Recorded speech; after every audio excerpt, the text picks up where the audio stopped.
Good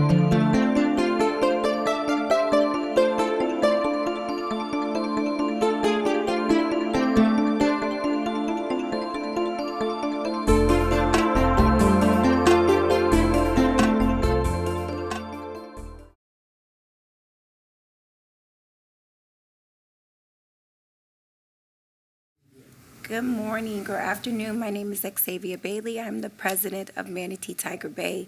We welcome you today to the Manatee County Commission district seat. We have Matt Bauer, who is also a candidate, and we also have Kevin Van Austinbridge. We're going to allow them to do their openings, and we'll start with Matt Bauer. All right. Good morning. Thank you for having me, and thank you for everybody tuning in to this debate. What you're going to hear today is a couple candidates with quite a similar background, both being born here, raised here, businessmen, etc. But what I'm here to tell you is about why my qualifications meet what I think is the standards of what we need to have on this board. I'm the only candidate who is a United States Army veteran. I served 7 years in the Army following high school. I'm the only candidate here who has a college degree. I graduated from St. Leo University. I'm also the candidate who's not taking any developer money. I will not be beholden to anybody other than the people of this community. I'm the candidate who also opened up this election so that everybody has a vote and a voice in this election. I've been working for Mandy County. My actions speak louder than words. I'm doing everything I can in this community, especially as it pertains to irresponsible growth and protecting our environment. And at the end of the day, I hope to earn your vote. You can learn more about me, by the way, at voteformattbauer.com. Thank you so much, Mr. Bauer. Now we'll have our opening from Mr. Austinbridge. Hi. For those of you who are just tuning in to the District 3 race, my name is Kevin Van Austinbridge. As Matt said, we're both born and raised here, and I'm actually a third-generation graduate of Manatee High School. I'm a realtor at Boyd Realty, and I own a small tour company called Be Easy Tours. I filed back in January, on January 2nd, and my platform consists of, right now it's changed, mainly focused on the economy and jobs at this point. We're obviously coming out of a pandemic right now, and I think that reopening our economy and getting people back to work really needs to be the top focus of government. Our original platform was traffic congestion, water quality, and revitalizing West Bradenton. In West Bradenton, our water quality is essential to our quality of life. In 2018, red tide set in, and West Bradenton was disproportionately affected by that red tide. Many of our jobs are centered around tourism, and many of those jobs were shut down as restaurants out on the island, in hotels out on the island, and Airbnbs out on the island all saw significant drops in their patrons. And now we have a pandemic, and we have the same problem. We have a government shutdown, and those same folks have been put out of work yet again. But anyway, we also had air quality issues with our water quality back then when we had red tide. So our stormwater runoff and our sewer systems, which become overwhelmed and end up spilling into our bays, need to be a top priority in our area, as well as increasing the capacity of our roadways. And I see I'm out of time. Thank you so much. Now we'll start with our first question. We'll begin with Mr. Bauer. COVID-19 has been a costly, unexpected disruption to business and will likely continue to be a challenge into 2021. What are your strategies and ideas for supporting our local businesses during this time? Well, first, it's not only just about supporting our local businesses, it's about also supporting the service members and the service employees. We are a tourist-driven economy. So one of the biggest things we need to be doing, of course, is building up our tourism again as we open up to more or less and less restrictions. It's going to allow our businesses to do their thing. On top of which, we need to be communicating with our business community as to what their needs are. There are some that are thriving, some that are not. A lot of restaurants and more tourism type businesses are the ones that have been hurt the most. So we need to understand what we can do to be helping them, figure out strategies combined with them, listening to their needs. We can't just assume what those needs are. At the same time, we have to keep in mind, again, the service workers working in these restaurants and so forth that have been affected immensely from this issue as well. Absolutely. Thank you so much. Same question, Mr. Van Ostenbridge. Thank you. So, very good question, actually. For the most part, government needs to stay out of the way. We need to ensure that we have no unnecessary regulations, and we need to keep taxes low. That's why I have vowed since the beginning of my campaign that I will never, ever vote to raise your taxes. There are a few things government can do, and right now the county is helping many of the businesses in this area to get access and reap the benefits of the CARES Act that was signed into law by President Trump. So I do support the CARES Act, and I support ultimately limited government and low taxation. And I think that's somewhere where you'll see a stark difference between my opponent and I. My opponent has a radical anti-growth, anti-business, and anti-jobs platform that he's been running on. He supports a moratorium. He's floated the idea twice on social media of a moratorium on building, which of course would be devastating to our second largest industry. He supported the half-cent sales tax. He supports, of course, raising impact fees. He supported the school board's millage rate increase. And he supports the conservation lands tax that's on the ballot. He has not seen a tax that he doesn't like and he doesn't support. So if you're looking for a conservative representative who will keep government small and taxes low, I'm your person. If you're looking for a big government, big spending liberal, then you're looking for my opponent. Thank you. Thank you so much. Next question. Do you favor the proposed 0.15 millage tax increase to purchase conservation lands? Why or why not? We will start with you, Kevin. Okay, well, I think I just led you on into this. So I do not support that tax increase. As it's proposed, the tax will end in 10 years. However, I challenge any of you at home to show me 3 taxes that have ever ended. Taxes do not go away. Once you open that door, the horse is out of the barn. Government will continue to take your money, and they'll always continue to justify it. As it's proposed, the county commission right now, they don't have any specific lands which they plan to purchase. They're proposing a tax, and they're simply asking for the money, but there's literally no plan. They say, well, just give us the money, and we'll spend it.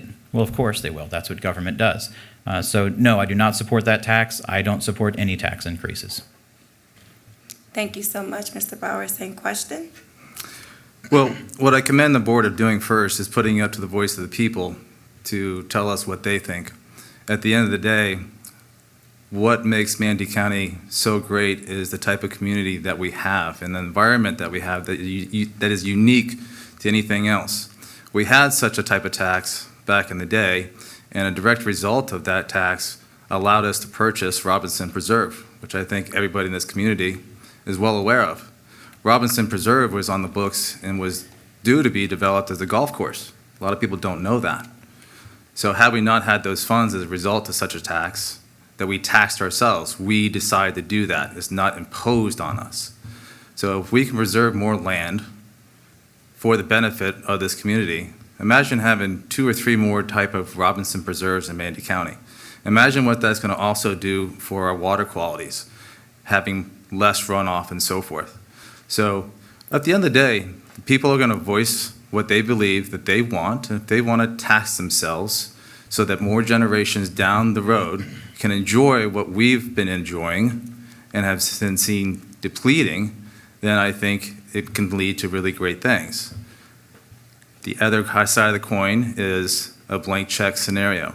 So the people are going to have to trust this board and future boards to do what is right for the community, which is why it's so important to elect the right people on this board to be the right leaders and understand who is the voice of the community and not beholden to anybody else. Thank you. Thank you so much. Very good questions. Thank you so much, guys.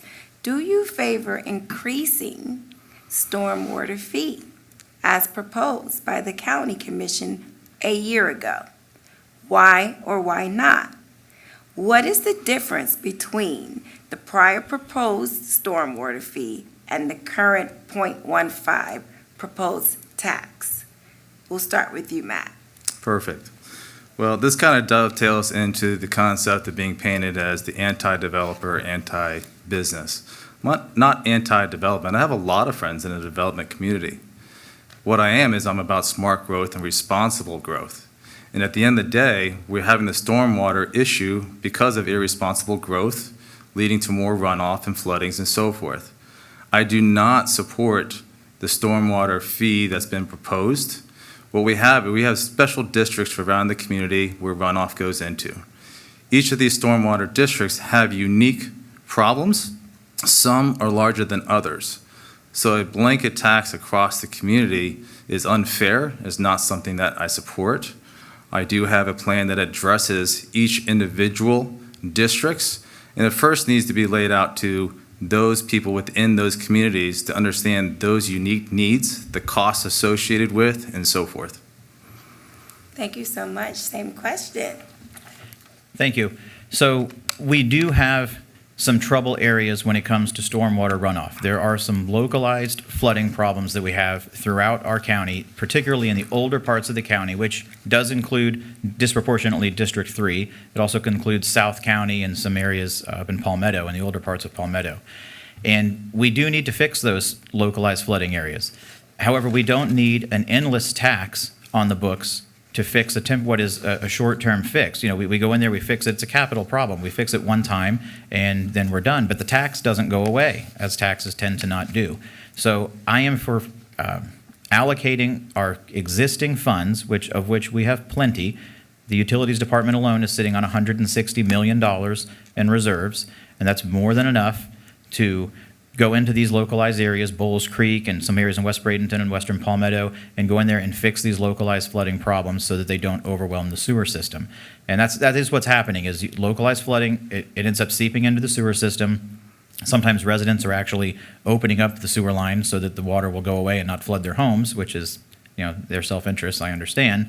But it ends up overwhelming the sewer system, backs up, and thousands of gallons of sewage end up spilling out. We have the resources now to fix this. We simply have to prioritize it, and that's what I favor doing. Thank you so much. Mr. Brower, there has been, most of you all, I think you cover West Manatee and some of the island, correct? Correct. And there was issues with red tide where it impacted a lot of those businesses, and some of them even had to close. Some people were sick. What would be a strategy or any suggestions that you would do different if you were on the board? Well, the first strategy is getting these people on board to help us actually tackle the issues that's in front of us. And I think they're opening their eyes as to where our pollution is coming from that is helping to feed red tide that we're experiencing here. They're getting more and more involved. Ed Childs is the prime example, is how he got involved. So we can't just worry about what is happening now. We have to worry about what is happening in our future and being proactive. Not just doing study after study and doing nothing. We actually have to do some things collectively that's going to tackle our issues, both short-term and long-term. And I believe the biggest issue we have run into is we're too short-sighted. We're not looking at the long-term and having a long-term game plan put in place. We're trying to implement short little fixes that meets the public's desire until it kind of dies off and doesn't become an issue until the next red tide comes along. We need to be proactive, like I said, in putting these long-term strategies in. We need to be worried about our sewage spills that we continue to have, why they're happening, who's responsible and why. For instance, why aren't we probing for these pipes as they're doing some things and dive into the pipes and open up the sewage and so forth. There's some small little fixes that we can just do from a sewage spill aspect that's going to help our water quality, which is going to reduce the likelihood of red tide blooming as it does. Then dealing with the businesses is very similar to the COVID scenario and trying to figure out how we can be most proactive for them. But we're not going to be active for them unless we're doing something long-term while we're addressing the short-term issues. Thank you so much. Same question. Thank you, Xtavia. So, yes, water quality, it's more than just a Manatee County issue. Water quality really is a state issue. So what can we do for our businesses? Well, government can do its job. That's what government can do for its businesses. One, don't hamper these businesses, keep their taxes low, and take the money that you are taxing them with and allocate those funds towards improving our water quality by updating our sewer system. The older parts, the coastal parts of the county are where the older sewer lines run. And this is not an exciting, sexy issue, right? But this is an important issue to our district. These sewer lines, some of them are 50 years old, and the county is spending about $35 million annually now replacing sewer lines. We need to double that, really, and we need to target specifically the coastal communities because that's where all the older lines are, and that's the quickest route into your bay. We also need to support Vernon Buchanan and at the federal level, and we need to support Will Robinson, Tommy Gregory, and incoming Senator Jim Boyd and their efforts to pass state legislation that curbs pollution and penalizes municipalities and farms, agriculture areas that are, those industries that are polluting, that penalizes them to a greater degree. I also support, as he mentioned, Ed Childs. Ed Childs has spearheaded a plan to put 1 million clams and oysters in our bay. And as we know, clams and oysters clean gallons of water every single day. And that's on our the county's legislative priority list to get state funding for that. And I absolutely support that as well. So there are things that we can do. We have to remember there's no wall or line separating Manatee and Sarasota County. Right? This is a statewide issue, and pollution is coming, obviously, even from the interior of the state and coming down rivers and ending up in our bays. So Manatee County has to do our part, and that's what I think our part is. Absolutely. Thank you so much. Matt, is there any area of the county budget you would propose cutting? Why or why not? And which area would it be? That's a really tough question at the end of the day. From the county budget scenario, what I think is important, number one, is that we're funding our law enforcement the way they need to be done. And you look at key aspects of what we're doing into the community and what our spending rate looks like. We've got a lot in reserves, but at the end of the day, we also don't need to be overspending. So looking at the budget, I don't think there's one area that really jumps out at me as saying this is what we need to cut. I look at areas in terms of basically trimming the fat, if you will. I think there's a bunch of areas, like any business that hasn't been evaluated in some time by a different set of eyes, where you can figure out where you can trim, still do the job and exceed at the job, and not spend as much money. So there's no one area, in my eyes. It's just trimming the fat, different departments, different goals, different aspects of what we're doing, that we don't have to be overspending the way we do. Thank you so much, Matt. Kevin, do you agree with that? To an extent, I do, actually. The county government has intentionally complicated the budget to an extent that the average person cannot understand it, even if they're attempting to dive into that budget. Mm-hmm. There are currently 150 different, they're calling them compartments or buckets, basically accounts in which reserves are sitting. And when I get on the board, one of the first things I'm going to do is request a workshop where we bring each department head in to discuss their department's reserves and basically essentially ask them to justify those reserves, because the county is sitting on hundreds of millions of dollars in reserves, and that money needs to be reallocated to you're sitting in traffic and they're sitting on your money. Think of it that way. The county does not have its own money. All of that money is yours. The only money that exists is taxpayer money. So what can we cut? That's something you really have to dive into and go through each department and essentially hold department heads accountable and ask them to justify their budget. But all in all, I would say you're probably looking at cuts across the board is what I would favor when I get in there. The only departments I think really is EMS has some budget shortfalls, and I would be concerned about making cuts there. And also I have vowed to fully fund the sheriff's department. But outside of that, I think everybody is on the table. Very good. Thank you very much. Kevin, we'll start with you with this question. Do you agree with the orders of the county commissioners imposing limits on our travel, limits on gathering, requiring face masks, and closing businesses? Why or why not? And would you favor imposing additional orders which the commissioners did not impose? Why or why not? Thank you. Excellent question. This, of course, was a real hot-button issue at the time, but during the spring when the pandemic first set in. And I was fairly outspoken at that time. I actually advocated on the phone with each of the commissioners. I sent them emails, as well as these weekly votes were coming up to impose the curfew, is essentially what you're asking about, Xtavia. And I was opposed to the curfew. I felt that the definition of quarantine is that you quarantine the sick. I didn't feel that shutting down our entire society was the right thing to do.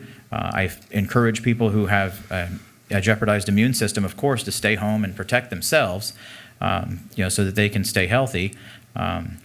However, and I, of course, encourage everyone to wear a mask and everyone to be, considerate of, whom they're around, and especially if they're going to be around someone who has a compromised immune system. However, I don't think shutting down society and having a devastating impact on our economy ultimately was the solution. I think that there were an awful lot of negative repercussions, essentially, blowback and unintended consequences that came from this.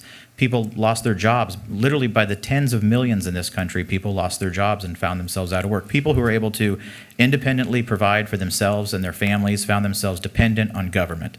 And that's not what you want to see in anyone's life. That it's devastating to a person's dignity. I actually saw one person compare a grown man with a family losing his job, that it was as serious as a death in that person's family. People lose their jobs, their houses, they can't pay their bills. Suddenly their mortgage is in jeopardy. It created issues with, in domestic situations, domestic violence, suicide rates go up. I don't think that all of those negative consequences justified the shutdown, in my opinion. Thank you. Thank you so much. Mr. Bauer? First, I want to take a second and honor my good friend Brian Claybaugh. He was 48 years old, good friend of mine who recently died of COVID. So, Tara, if you're listening, this is for you, and when I speak from my heart. We attacked this from the wrong way. Instead of reaching out to the community, directing empathy for others, we took a different direction. As leaders, our number one job is to take care of our people. I don't care if you're a financial advisor. I don't care if you're a commissioner for the county and you've got to take care of your constituents, or a platoon leader taking care of your soldiers.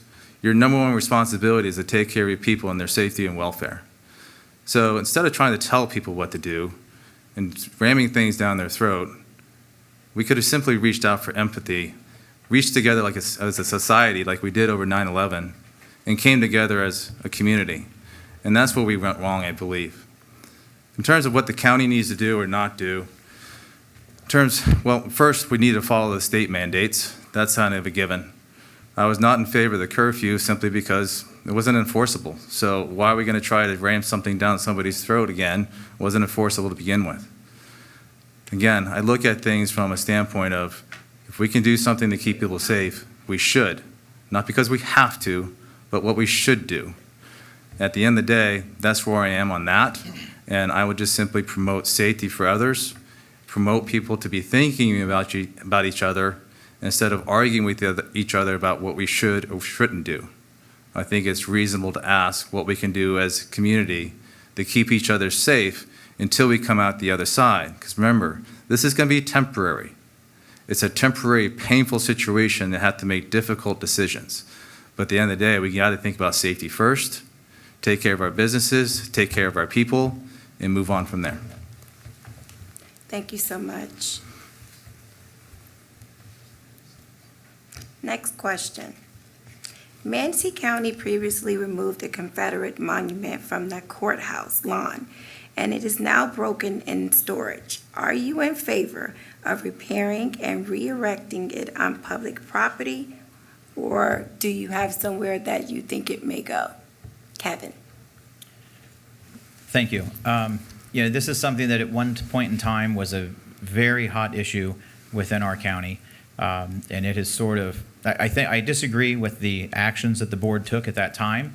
I think that the monument should have been left right where it was. I think the board caved under threats of violence from outside organizations that were bussed in here. And instead, what the board should have done is they should have stood fast behind our sheriff's department and reiterated to them that protecting people and property is their responsibility, and which the sheriff's department is well aware of. The board should have backed them and said, no, we want you to go out there and we want you to defend our town and our town square, and that the monument stays right where it is. And they should not have caved to what was the threat of a riot, essentially. Now, there's the country is in a lot of turmoil, a lot of racial turmoil right now.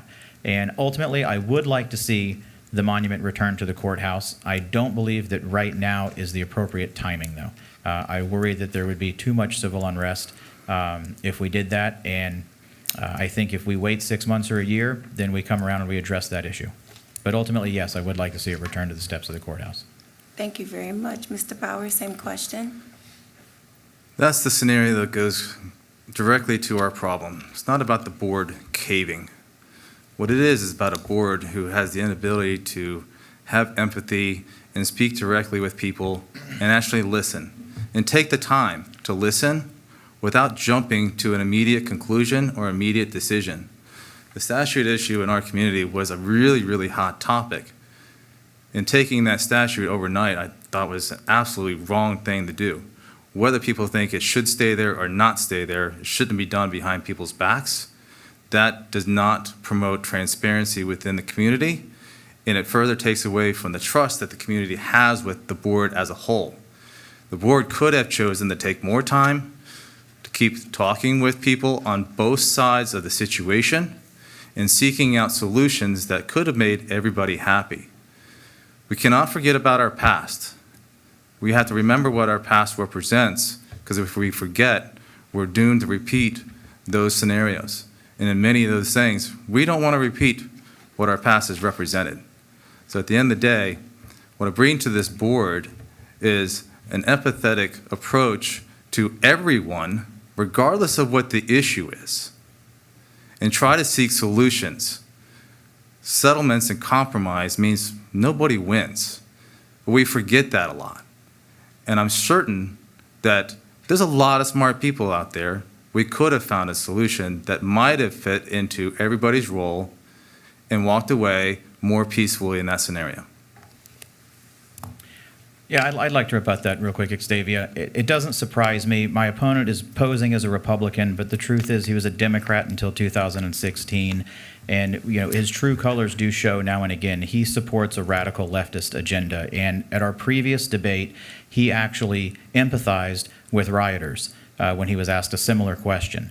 When he says empathize, when someone comes, outsiders, not locals, but outsiders come into your community and they attempt to hijack the narrative and they threaten your community with violence, that's not called empathizing and it's not called negotiate. You don't do either of those things. You stand up to rioters. You stand up to violence always. I don't need to respond to that at all. Just making sure.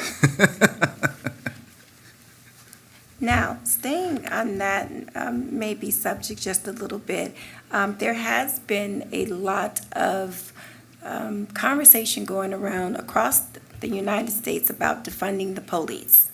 A lot of us know that the police is very important. Now, do you support defunding the police? Do you support reallocating funds to maybe do different things, as some people are saying they rather reallocate to different activities, different measures, prevention, intervention? I'll start with you, Kevin. Sure, thank you.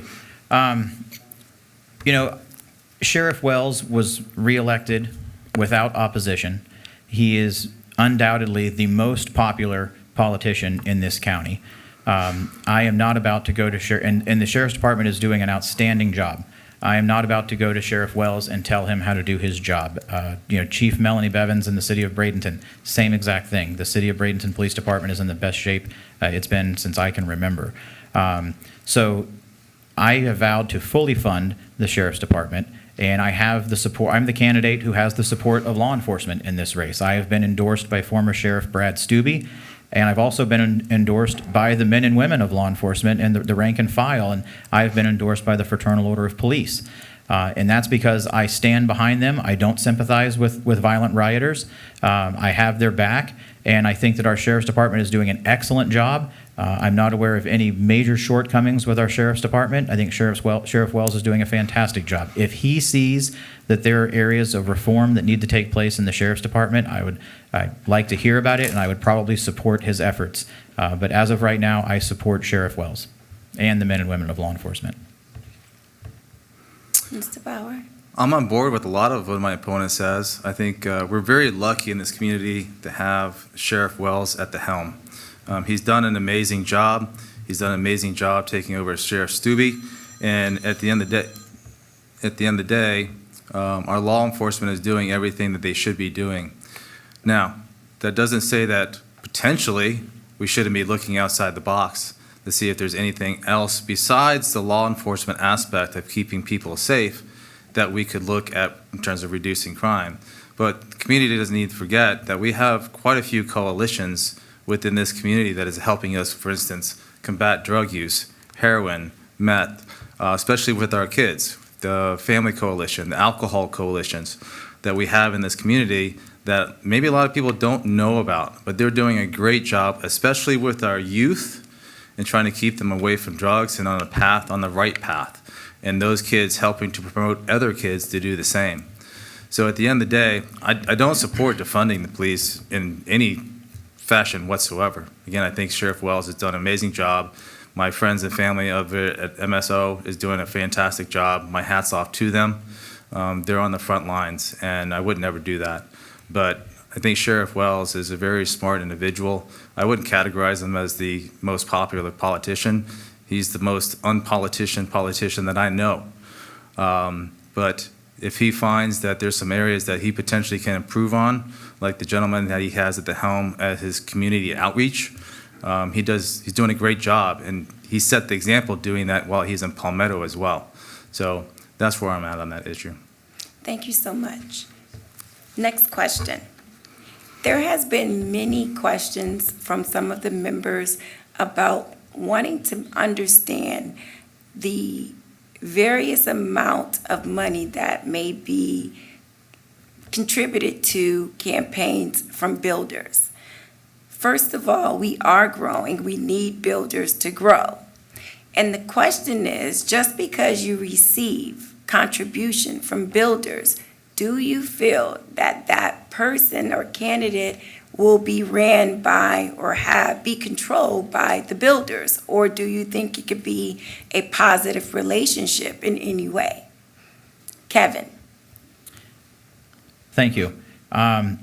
So I have received, we're pushing 300 donations at this point, and none of those donations, many of them have contributed the maximum amount. My mother, my grandmother, and I told both of them they have no undue influence over my vote as a result of that contribution. And the same goes for any business in town that contributes to my campaign. Doctors, lawyers, firemen, teachers, nurses, lots of retirees, all have contributed to our campaign. It's actually been sort of overwhelming and quite humbling how many people have come out to contribute to the campaign. I was out door knocking, going door to door this weekend, and I knocked on a door, and a guy who was a retired fireman actually contributed to the campaign, wanted to put a sign in the yard. Really appreciative. And I think that it has to do with the fact that I am a conservative Republican. I support the president. My opponent does not support the president. Barack Obama was his guy, is what he said at the last debate we had. But he's never, ever mentioned anything about President Trump. So obviously he's one of those never Trumper Republicans, we would assume. And he has an anti-business platform. And he has a pro-tax platform and a big government platform. So in the end, where would you expect that the local business community would go with their support? Obviously, they're going to go to the small government, low-tax conservative. It's just logical. But in the end, none of those contributions will have any sway or influence over how I govern from the dais. Everyone will get a fair shake.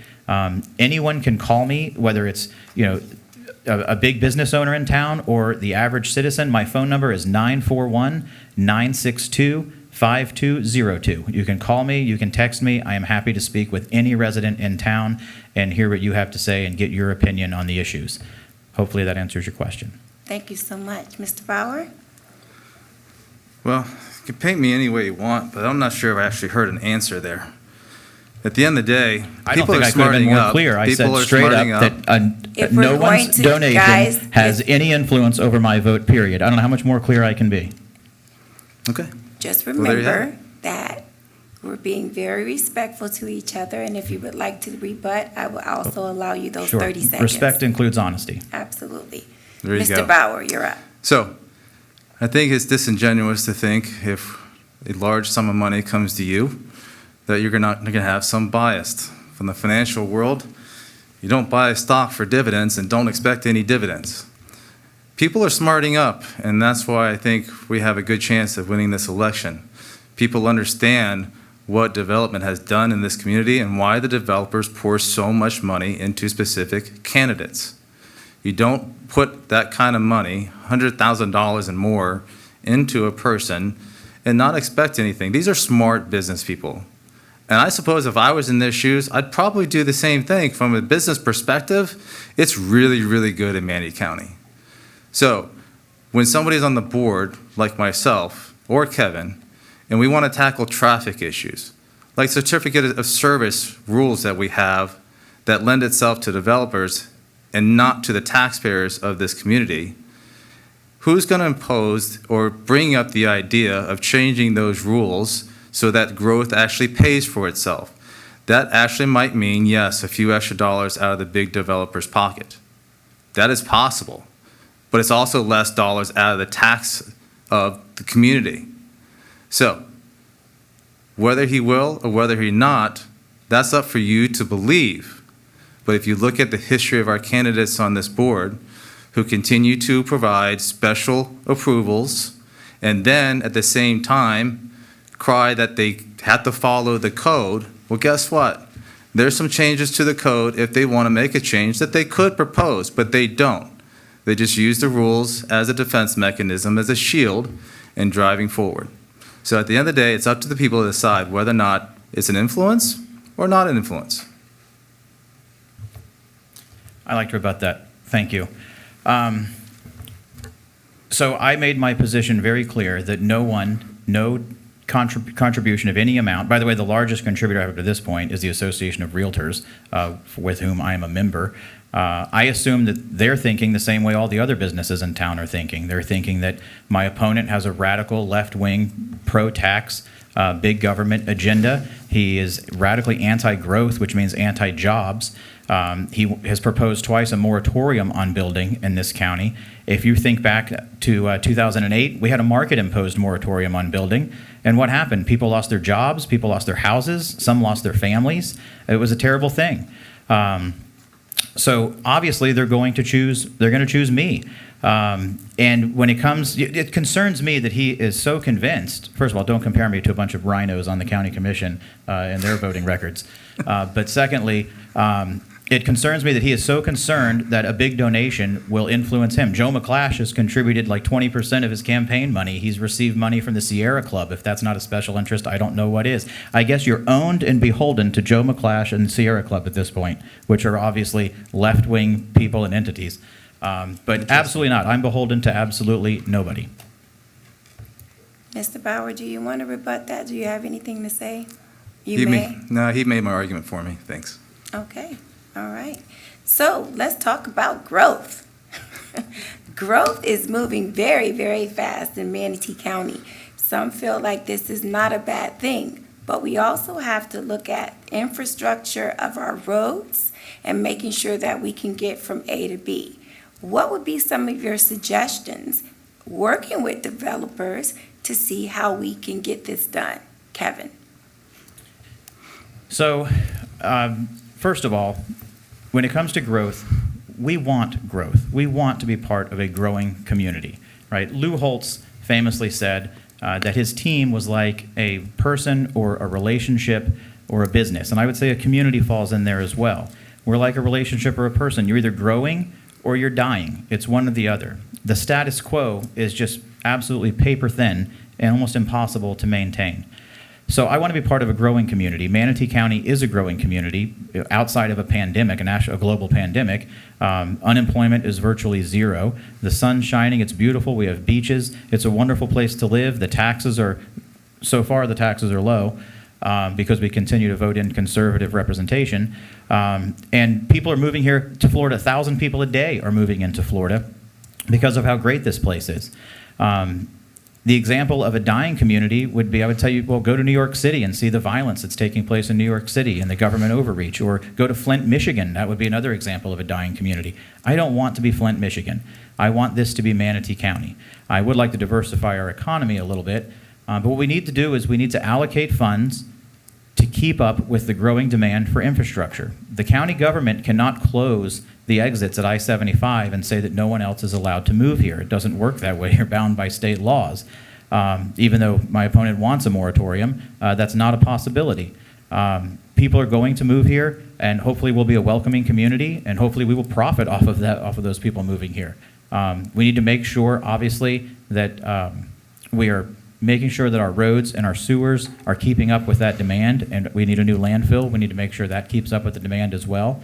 But I would say that that's the role of government, is to keep up with the demand, and the private sector ultimately will dictate how the community grows, not government.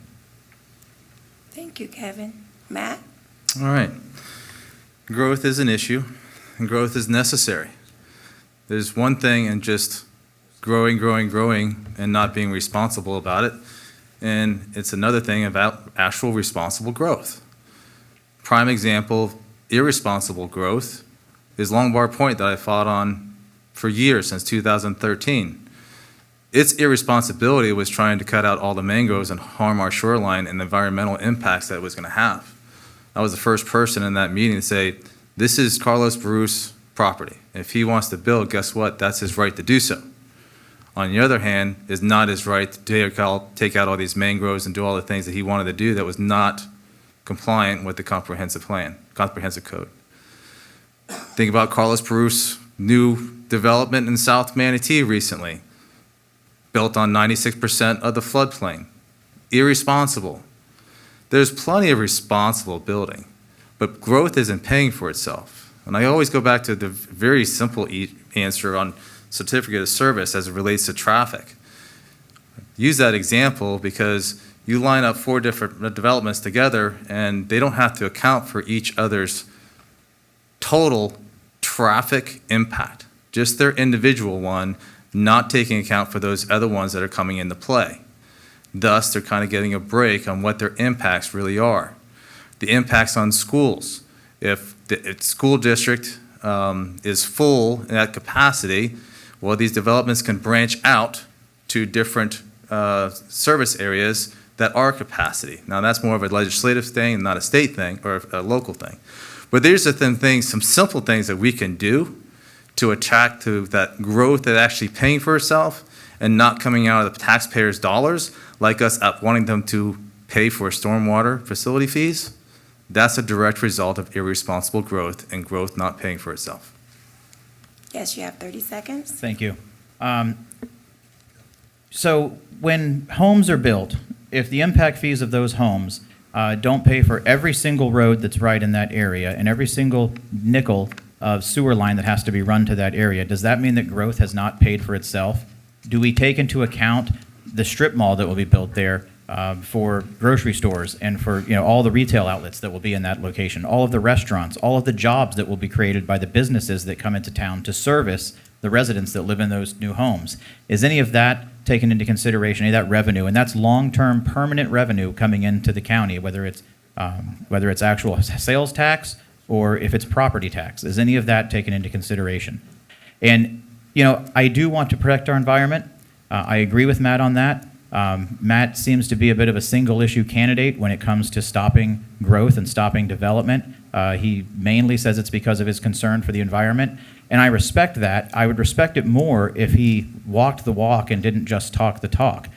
You live in San Remo Shores, right? Mm-hmm. And San Remo Shores used to be a wetland, and 26 acres of wetlands were destroyed, and 13 acres of mangroves were destroyed to build your home. Kevin. And seagrass was even destroyed to build your home. So you have yours, right? Kevin, and you're I have okay to with move it. Your to the next conscience is clear question. with those mangroves being destroyed for your house. Thank you, Kevin. Thank you. Appreciate it. So, affordable housing. If you could try and give me the shortest answer you can, but also effective, because I want to get to your last question, okay? Do you think it's important to have houses that people can afford? Most of the houses are ranging, I know, up in District 1, about $300,000, and that's okay if people want to spend. The question is, how are we able to serve everyone, to make sure that diverse housing is available to everyone?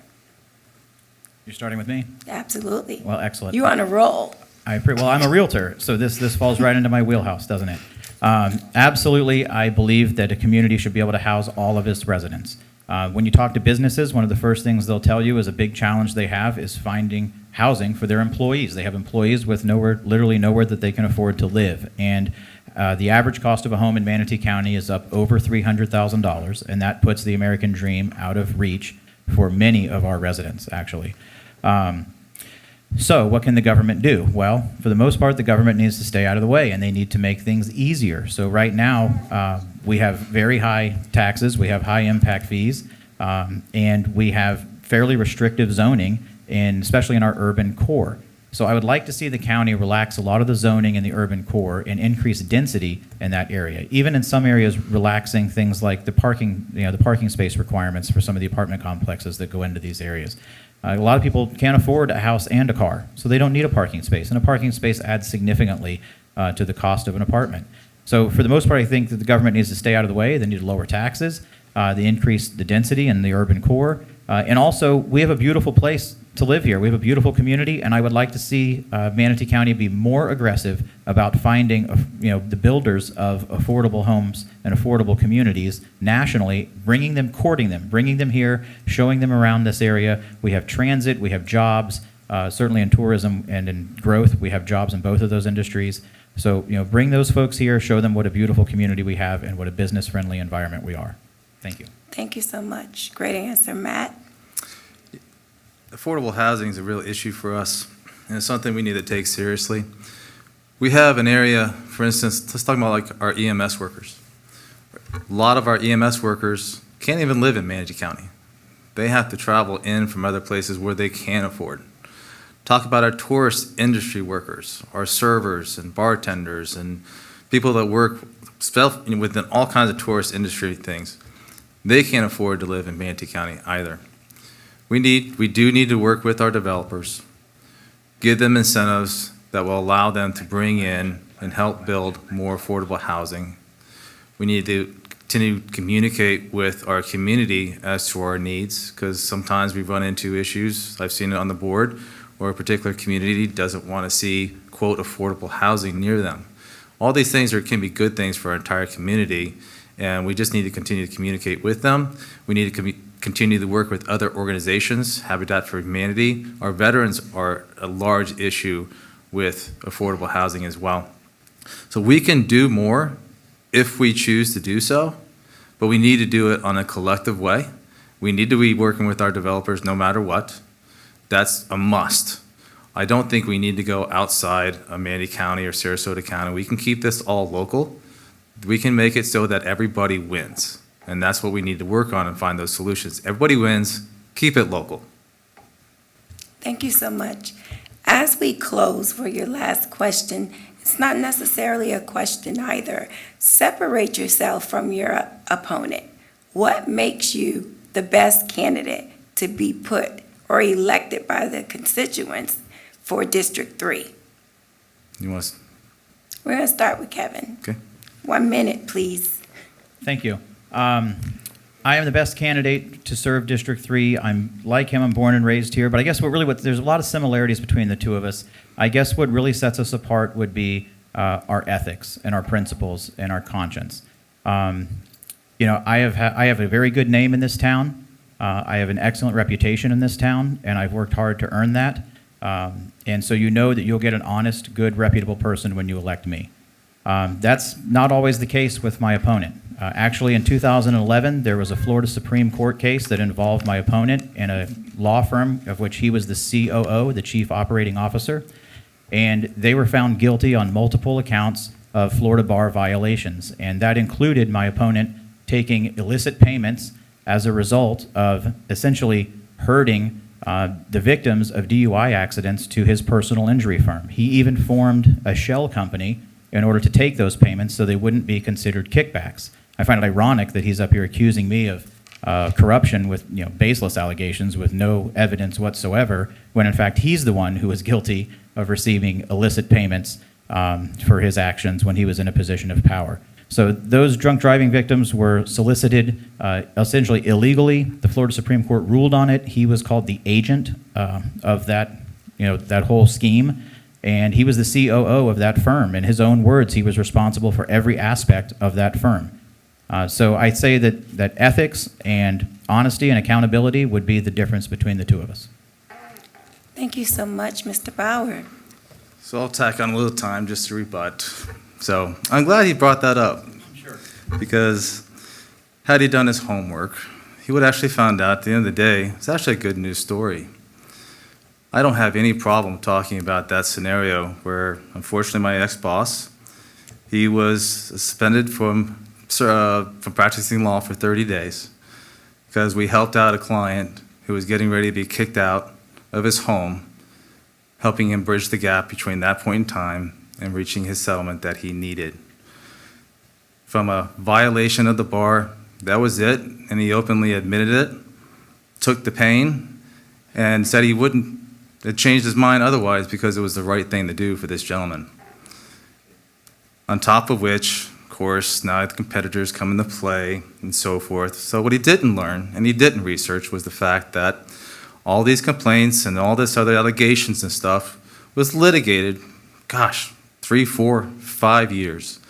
And then the result was the finding of A, no wrongdoing, B, dismissal with prejudice, and C, a scenario where the judge actually ordered these plaintiffs and their attorney to repay him $350,000 of the attorney fees he spent defending himself instead of giving in to the blackmail and trying to settle with these people on blackmail. That's the kind of conviction of one's true self. I got 30 seconds to rebut, right? Go ahead. That's the conviction. So you already heard my qualifications. My qualifications are off the charts. I've already proven myself to this community. My convictions are, I don't need to run a negative campaign. I don't need to try to tell these lies and innuendos and try to paint a different picture. I don't need to do that. I've already done the work at the end of the day. And people can ask me whatever the questions they want about that negative smear campaign. That just goes to show what kind of character. I'm not going to do that. No matter what, I'm not going to do any smear negative campaign against anybody. You get what you get when you see me. I talk the talk and I walk the walk. He has been running a negative smear campaign since before he even filed. The day I filed on January 2nd, he started attacking my name and accusing me of corruption, which amounts to a felony.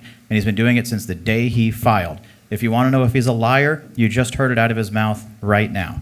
You can go to factcheckmanatee.com, .org, factcheckmanatee.org, and you can read all of the good news that he was telling you about right there. The unredacted court documents are on factcheckmanatee.org for everyone to go look at and read. Thank you. The website that you created out of Panama, brand new website.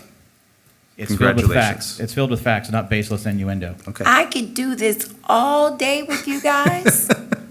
Please look up Matt Bauer, and we have Kevin Van Austinbridge. They are Manatee County District 3 candidates. Go and research these guys, find out who the better candidate is for you, and make sure you vote. Thank you so much for joining Manatee Tiger Bay today. We will have this broadcasted on Manatee Education Television. I just want to thank Charles Clapsaddle and his crew for his help today. And if you were not able to see the beginning of the debate on live, we apologize, but you will be able to see it this evening. Thank you so much. Have a great day.